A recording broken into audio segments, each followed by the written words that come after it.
Hello friends, ఎలా ఉన్నారు? అంత బాగున్నారు కదా?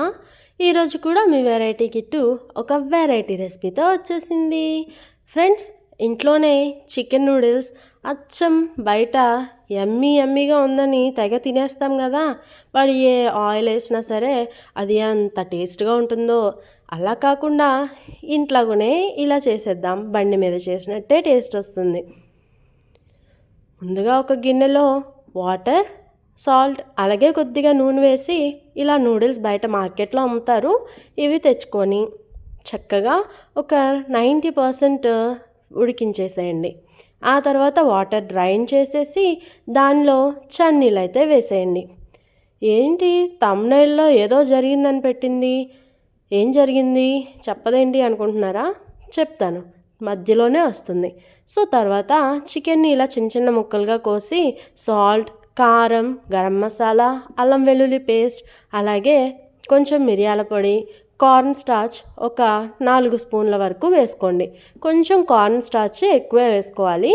ముక్కలంతటికి కూడా బాగా పట్టేటట్టు చక్కగా కలిపేసేయండి. 1 స్పూన్ పెరుగు కూడా వేసి ఇలా కార్న్ పౌడర్ అంతా కూడా పట్టేలాగా కలిపేసేయండి. అలా ఒక 10 నిమిషాలు లేదా పావు గంట పెట్టిన తర్వాత ఇలా వచ్చేస్తుంది చక్కగా. ఆ తర్వాత డీప్ ఫ్రైకి సరిపడేంత ఆయిల్ తీసుకొని ఇలా ఫ్రై చేసేయండి. చక్కగా కలర్ వచ్చేంత వరకు ఫ్రై చేసేసుకొని తీసి పక్కన పెట్టేసుకోండి. ఇలా వేగుతూ ఉండగా మనం ఒక బాణలీలో ఒక 2 నుంచి 3 స్పూన్ల ఆయిల్ వేసుకొని 2 ఎగ్స్ని వేసేసుకోండి. 2 లేదా 3 మీకు ఎంతవరకు ఎగ్స్ కావాలి అనుకొని చూసుకోండి, వేసుకోండి. ఆ తర్వాత దీనిలోనే అల్లం వెల్లుల్లి పేస్ట్ ఒక 2 స్పూన్లు, అలాగే కొద్దిగా కారం, కొద్దిగా సాల్ట్, అంటే మన గుడ్డుకి సరిపడినంత మాత్రమే వేయండి. మళ్ళీ మనం నూడిల్స్ చేసుకునేటప్పుడు ఇంకొంచెం యాడ్ చేసుకుంటాం. ఆ తర్వాత తురిమి పెట్టుకున్న క్యాబేజ్, క్యారెట్ వేసేయండి. క్యాబేజ్ పొడుగ్గా కోసుకున్నా పర్లేదు, ఇలా తురిమి పెట్టుకున్న టేస్ట్ అయితే బాగానే ఉంటుంది. ఎక్కువ సేపు ఏమీ ఉడికించక్కర్లేదు. హై ఫ్లేమ్లోనే పెట్టుకొని నూడిల్స్ మనం ఉడికించి పెట్టుకున్నాం కదా, అవి వేసి కొద్దిగా సాల్ట్, గరం మసాలా, అలాగే మన నూడిల్స్ మసాలా ఆ ప్యాకెట్స్తోనే మనకి ఇచ్చేస్తారు, లేదు అంటే బయట తీసుకోవాలి. ఆ ప్యాకెట్స్ కూడా వేసేసి చక్కగా మొత్తం నూడిల్స్ అంతటికీ కూడా పట్టేలాగా 2 గరిటెలు తీసుకొని తెలుసు కదా, బండి మీద పటా తిప్పేస్తారు, అలాగా చేసేయాలి.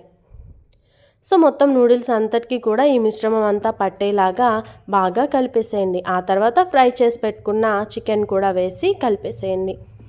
ఇప్పుడేనండి అసలైన విషయం జరిగింది. చిల్లీ సాస్కి మూత పెట్టుంది, నేనేమో చూసుకోలేదు. నొక్కేసరికి అది ఎక్కడికి వెళ్ళిందంటే ఎక్కడ కావాలంటే అక్కడికి మొత్తం గోడ వరకు వెళ్ళిపోయింది. ఆ తర్వాత క్లీన్ చేసుకోలేక చచ్చాను అనుకోండి. పక్కన పిల్లలు ఎవరు లేరు కాబట్టి సరిపోయింది, చిల్లీ సాస్ కదా, అదే విషయం జరిగింది. సో ఆ తర్వాత 1 spoon chilli sauce, 1 spoon vinegar, 1 spoon soya sauce వేసి చక్కగా ఈ నూడిల్స్ మొత్తాన్ని కలిపేయండి. ఆ తర్వాత కొత్తిమీర వేసి గార్నిష్ చేసుకోవడమే. అంతే, సూపర్ టేస్టీ మనకి బండి మీద దొరికే నూడిల్స్ రెడీ అయిపోయింది. సో ఈ చిల్లీ సాస్ ఉంది చూసారా, ఎంత పని చేసిందంటే క్లీనింగ్కి నాకు 1 గంట సేపు పట్టింది. Thank you for watching.